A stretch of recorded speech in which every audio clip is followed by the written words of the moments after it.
నా అందాల చెల్లి, ఇంత ధైర్యం. మా అమ్మ ఏమన్నా పట్టించుకోకు ప్లీజ్, ఏడవకు.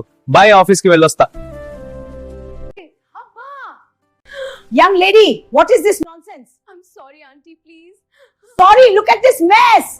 ఏం తొందరగా చేస్తున్నామా? బెల్కా ఇంకా క్యా లగే జేంగే.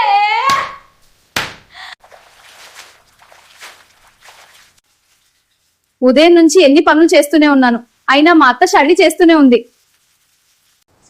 ఏంటి జీవితం, ఒక్క నిమిషం కూడా ఖాళీ ఉండటం లేదు.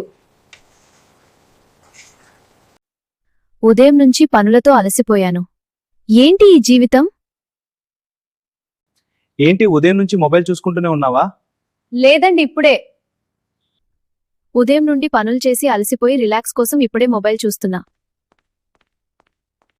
ఇంట్లో పనిచేసి అలసిపోయిన భార్యని అర్థం చేసుకోండి. జీతం లేని పని మనిషి కనీసం విలువ లేదు. ఇంట్లో ఎవరు ఏమనుకున్న భర్త ఒక్కడ అర్థం చేసుకుంటే చాలు. ఇక నుంచి నేను అర్థం చేసుకుంటాను. ఏమాత్రం సపోర్ట్ చేస్తే ఎంత పని అయినా ఈజీగా చేస్తాను. ఇలాంటి చక్కటి భార్య కోసం లైక్ అండ్ సబ్స్క్రైబ్ చేసుకోండి. సబ్స్క్రైబ్ బటన్ క్లిక్ చేయండి.